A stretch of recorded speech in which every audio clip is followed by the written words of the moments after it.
Who needs Spider-Man when we have Whitney Webb, the journalist who has come out to reveal to us how P. Diddy is connected to Clive Davis and how they're both connected to Epstein.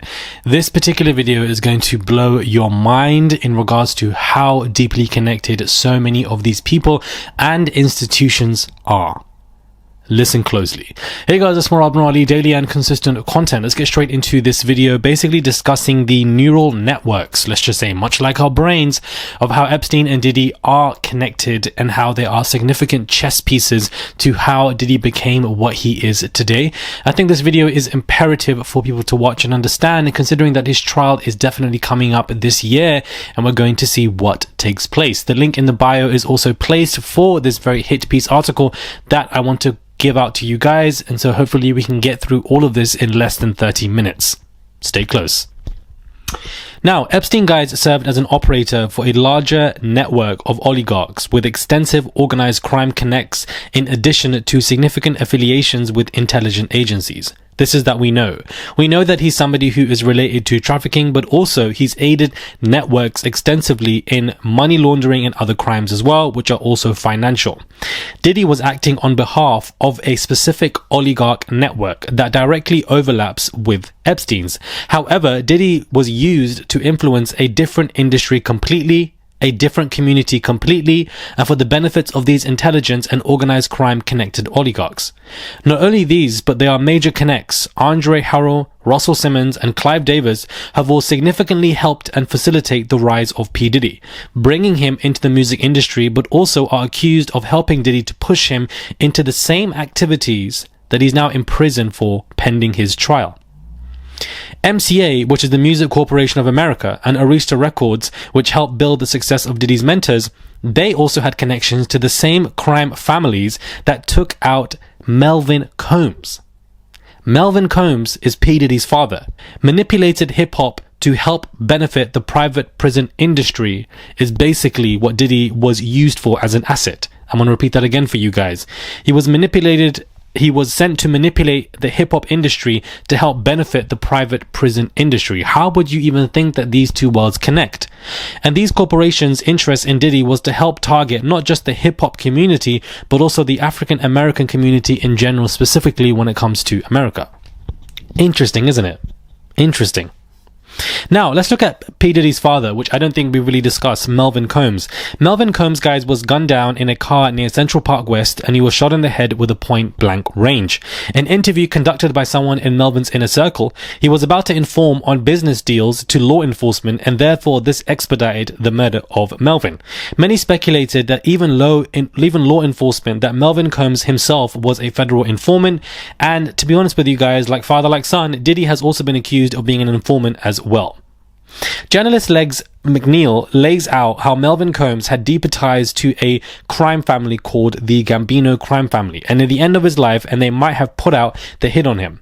Melvin's ties to the Gambino and the Genoverse crime families seem to be recurring themes in articles from journalists and evidence of reported wiretapping and killing Melvin as they blamed him for these arrests. Melvin himself, obviously, working for particular crime families, which also worked for MCA, the link that Diddy worked under is significant in my opinion. And the rest of the video really goes to look at these connections with Diddy, with Epstein, and how they basically all work together. It's just going to continue to blow your mind, and I really wanted to just remind you guys of that. Now, if we look at P. Diddy's school, guys, where he went and attended was a grooming ground.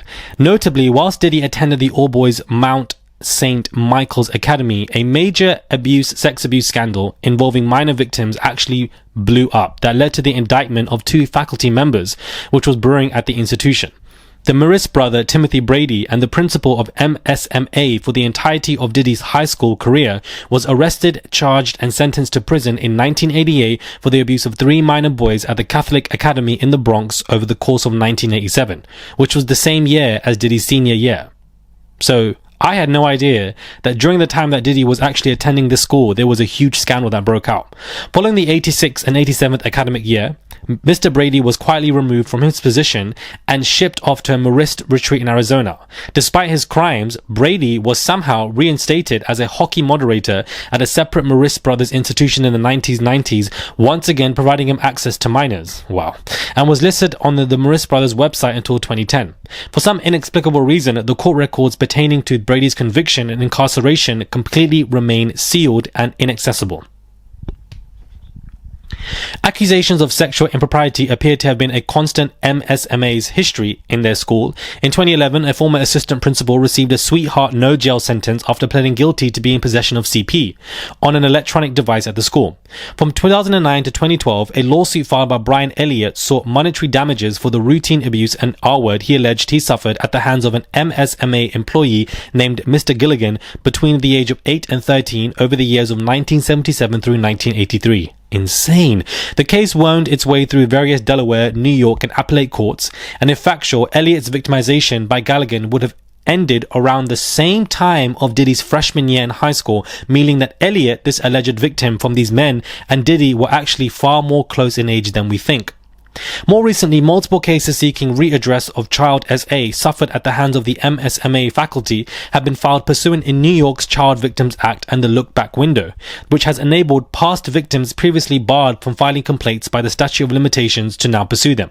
These include a tort CVA complaint filed on behalf of a John Doe suing the academy and the Marist brothers of the school for having enabled his abuse at the hands of Principal Brady, who allegedly fondled the plaintiff in the nurse's office in 1985 when Doe was just 16.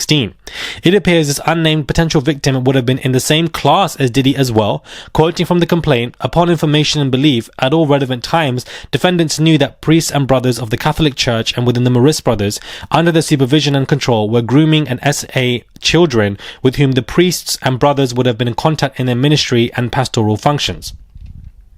So much happening at the same school in the same years that Diddy was there. I had no idea. Another lawsuit accusing the Marist brothers of protecting a pedophile faculty member named Brother Lee advanced into the Supreme Court of Bronx County in 2023, surviving multiple motions for dismissal and summary judgment, seemingly indicating that multiple members of the school's faculty, including its principal, were perpetrating crimes against minors during Diddy's high school career. And once again, the complaint alleged that he was abused by Brother Lee between the years of 1984 and 1985 when he was 15 or 16, indicating that he also would have been in the same class as Diddy, 1987. Taking all of this information into account, it appears that SA was huge and widespread at MSMA school during Diddy's time there. Whilst impossible to confirm, there is a possibility, guys, that Diddy was actually groomed or amongst the victims or else somehow connected to these aforementioned cases. Certainly, those type of experiences early in life are hugely associated with the person offending in similarly other ways. Who knew that there would have been a huge scandal of minor boys being essayed by multiple teachers, and those boys were in the same classes as Diddy, whilst they were all in school together, whilst they were all young? This obviously could mean that Diddy himself was definitely, in my opinion, touched by a lot of these men, and that cycle can definitely continue. As somebody like myself, who was significantly essayed when I was young, you don't get left untouched. You either become significantly sexualized at a very young age, and I feel like this has potentially happened to Diddy and many of these boys. The cycle can either continue, or when you've been essayed, you can end up going through by being early sexualized, or you can be going through substances, or you can go into sex work. There's so many different cycles that can basically be produced from you being essayed. Now my question is, if Diddy was potentially groomed by these men at this huge scandal at his school, considering his close peers were in the same age and class, is there now connection to Diddy's own interest for why he wants to work in schools? Because we know that Diddy actually wanted to have his own schools, he opened them up, he was with children. Was he trying to create his own grooming grounds because he saw what those men at his own school created, which was essentially a grooming ground? Makes you think, doesn't it? It makes you think, guys. Now, how did Diddy become famous? Diddy was initially casted to be in a famous people's music video due to directors see him dancing great in clubs, one of them being Michael Jackson's videos. Both Michael Jackson and Diddy are surrounded by Zionist power brokers, one being Ron Burkle, which we've spoken about many times on this channel before.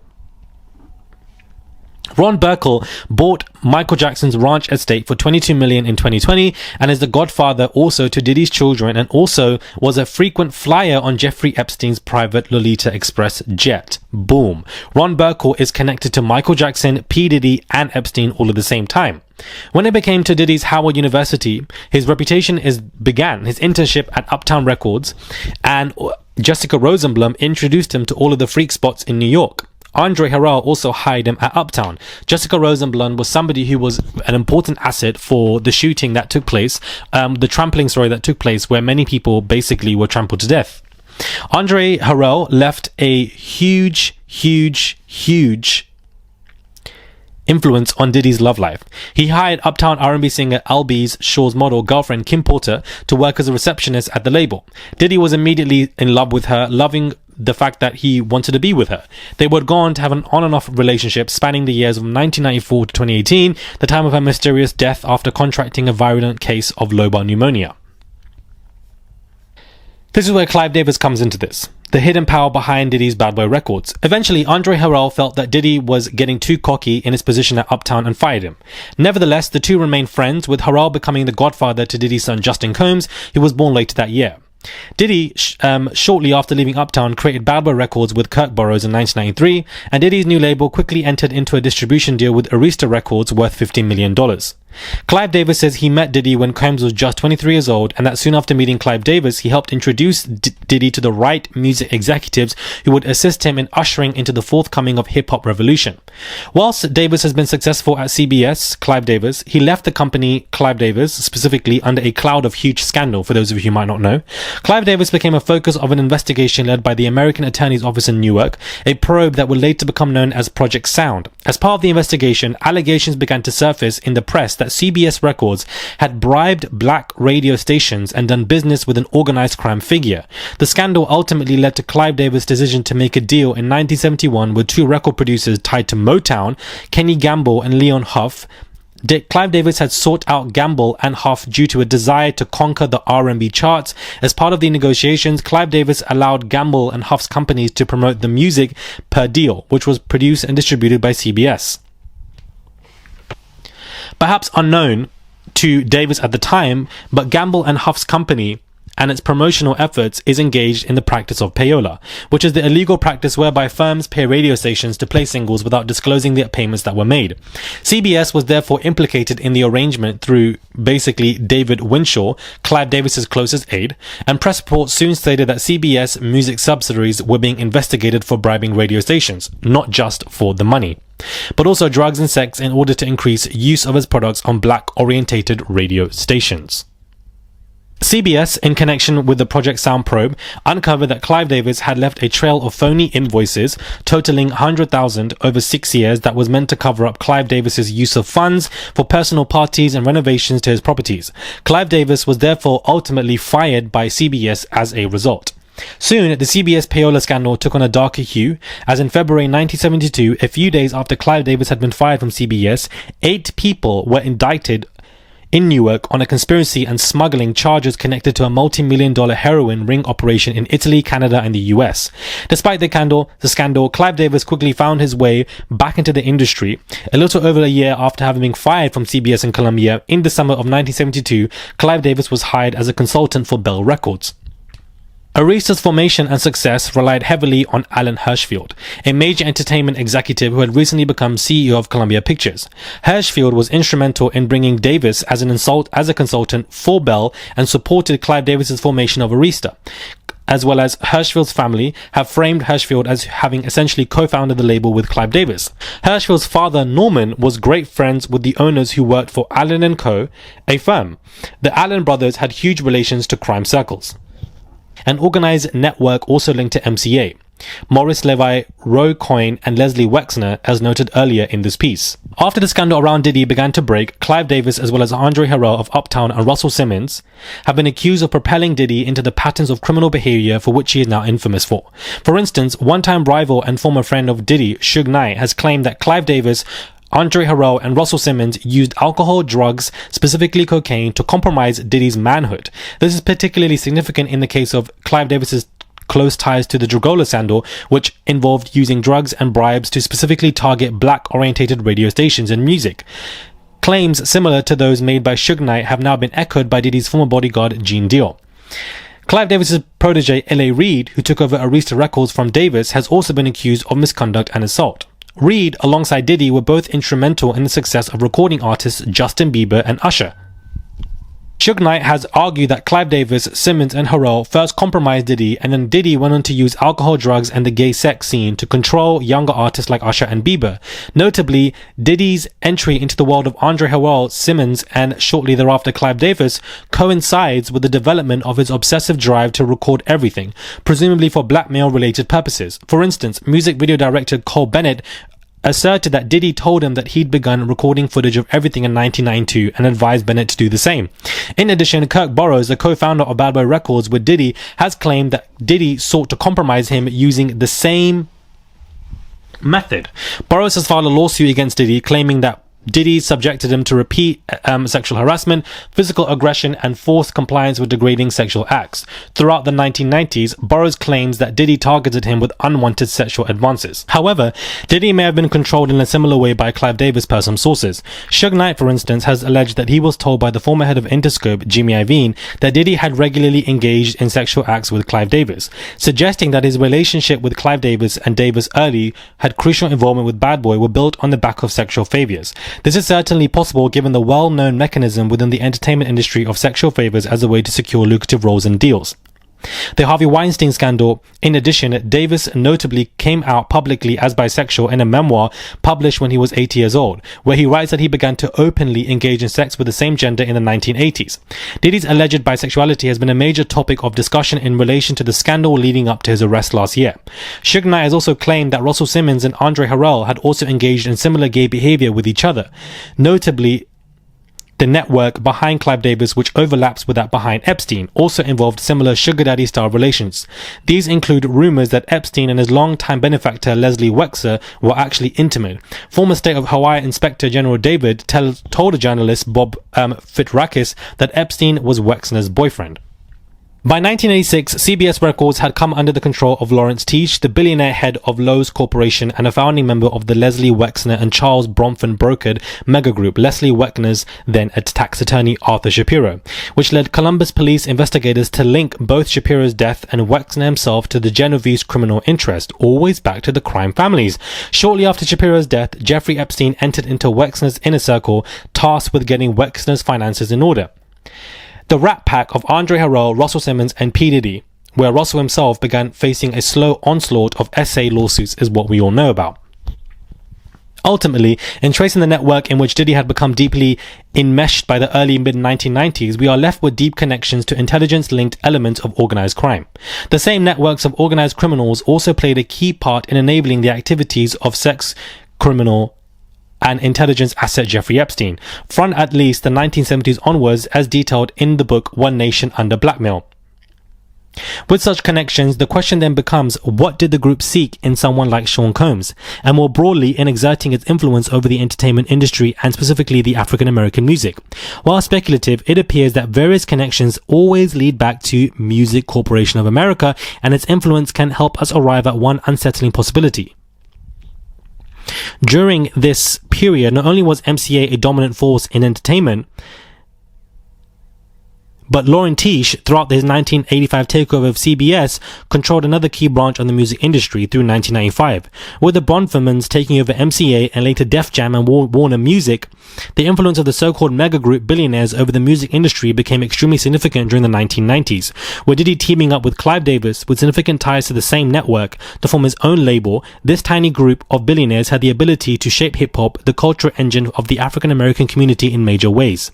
The same year that Bronfman and Teach clans formally joined with Leslie Wexner and others like MCA linked Steven Spielberg via the mega group, American record labels had allegedly begun to conspire to promote crime in hip-hop lyrics, with the ostensible goal of facilitating the filing of private prisons, as those that ran the record labels were allegedly deeply connected to private prison firms. That is insane. The record labels are connected to private prison firms. Lord, account from an anonymous industry insider details how in 1991 he was invited to a clandestine meeting where he was forced to sign an NDA. He recounted the events of that meeting as follows. We were told that these prisons were built by privately owned companies that received funding from the government based on the numbers of inmates. The more inmates, the more money the government would pay by these prisons. It was also made clear to us that since these prisons are privately owned, as they become publicly traded, we'd be able to buy shares. Insane. In addition, prominent rappers have claimed that from the 1990s onwards that the music industry is financially entangled with the private prison industry and encourage criminal behavior through hip-hop due to those entanglements. This would then lead to more criminal behavior, thus more people in prison, thus more money. Harry O would have become a silent partner in Death Row Records with Suge Knight, Dr. Dre, the DOC, and corrupt defense lawyer David Kenner. This is significant to the story and the Sean Diddy Combs investigation at large, as not only was Death Row an intelligence front, but it was also teaming with dirty cops and corrupt informants who'd been assigned to moonlight as security guards at the label for drugs, weapons dealings, informing, and COINTELPRO purposes. This includes intentional sabotage of the Blood and Crips gang truce, both gangs with which Harry O intimately collaborated in his crack distribution efforts, as well as the Cali cartel, and the fabricated and exploitation of the East vs West rap feud that would ultimately lead to the seemingly government-sanctioned murders of both activist rapper Tupac and Biggie, operations in which both Sean Combs and Suge Knight played pivotal roles in. These music industry organized crime intelligence and federal law enforcement connections are also hugely significant as Death Row, in conjunction with Diddy's Bad Boy Records, which was one of the primary Trojan horses by which gangster rap was injected into the culture, often at the expense of more radical, activists, or outright hip-hop acts who, if they refused to cater to the whims of certain record executives, would see their commercial prospects suffer. One of the mechanisms for this dissemination of drug and crime glorifying culture was the cruel and deliberate coercion and corruption of conscious rappers. Given the above, all the elements of a perfect storm to perpetuate mass incarceration of African Americans were put into place along the same timeline and many of those same actors. These actors deeply tied to the CIA and organized crime. When we add the alleged efforts to stoke violence in hip-hop as exemplified by Diddy and his Bad Boy Records after he had become enmeshed in this very network as well as his West Coast rivals, we have yet another component that suggests that this network used its influence over the hip-hop industry to socially engineer criminal behavior whilst also ensuring that cheap, addictive drugs and cheap guns simultaneously flooded urban African American communities. Wow. The MCA and CI connected Wack and Hut would have reaped mass profits from this apparent operation, as the number of prisoners in its private prisons absolutely swelled. However, other major multinational corporations who utilize inmate labor form these prisoners also benefited. A litany of American companies like Walmart and Microsoft are amongst those who have a long history of profiting handsomely from inmate labor. Several of these corporations include companies run by the mega group billionaires like Lester Crown's General Dynamics, a major military contractor, and Leslie Wexner's Victoria's Secret. It all relates. This context certainly zooms out significantly from the specific Diddy scandal that began to unravel at the end of 2023.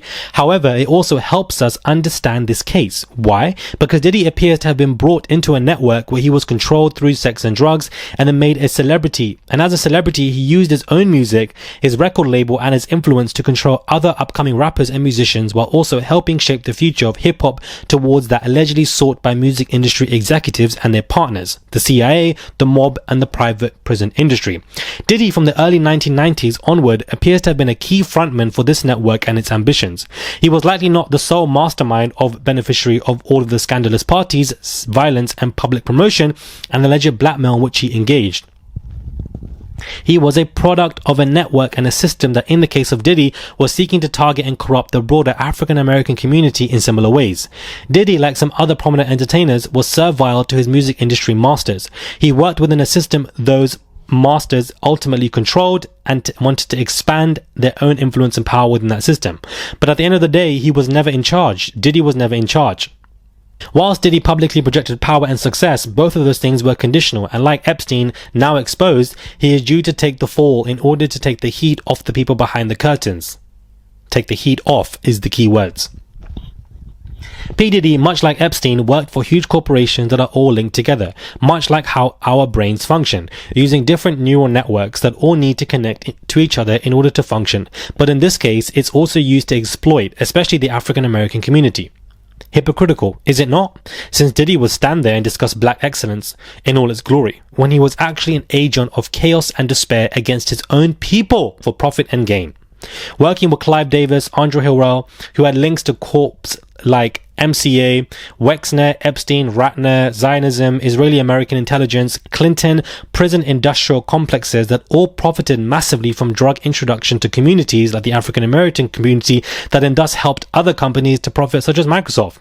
This article not only exposes deep connections that Diddy had with Epstein, both working for larger networks they couldn't control themselves, but how corporations worked with crime families, drug scandals to use and exploit the African-American community and place large amounts of them into prison, therefore making a large amount of money. If this video does not blow your mind, guys, I honestly don't know what does, because it really allows us to see the Diddy scandal, the Diddy trial at large, that there are huge networks that are basically being worked at, whether it's Clive Davis and the rise of him and how his people were very much related to Epstein and how they all relate to Diddy, and that they work with organized crime families that heavily work with Arista Records and MCA Records, and they try to infuel drugs into certain communities so that they can end up being more in prison, which therefore increases profits, therefore increases money. This all is an agenda to take over the African American community, and in doing so they need to revolutionize the hip-hop community and control the hip-hop music and inject a lot more violence into it, therefore create violent communities, and therefore they would end up more in prison, and therefore they would make more money. Everything is about exploitation and money. Much like Epstein, Diddy also worked for these networks, worked for these masters, and therefore when the push comes to shove and they go simply too far, these chess pieces who think that they are in control when they're really not, like Epstein, end up getting exposed to take the heat off the masters. That's why Diddy's going through this. He's not the only one, but he has to be exposed, berated and taken down so the heat comes off the masters, because Diddy was never in control. And this is why Diddy is definitely going to be going down. He's definitely going to be sentenced. He's not going to be a walking free man, no matter how many connections he has, because he has to go down to take the heat off the masters, much like Epstein did.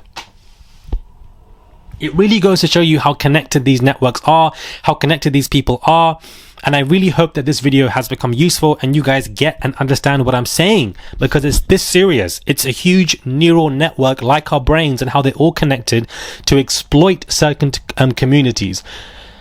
The prison community, the music records, the injection of drugs, Diddy, Epstein, Clive Davis, all of it is related, and it's mind-blowing. All of it is related. It is mind-blowing, guys, how all of this is related. The agendas from these executive masters and these, it's crazy. Open your eyes. All of this is related. It's not, Diddy is going down because the masters can't go down, so let's take the heat off and let's expose him. That's basically what has happened. They've betrayed him, and then because he's gotten a bit too far.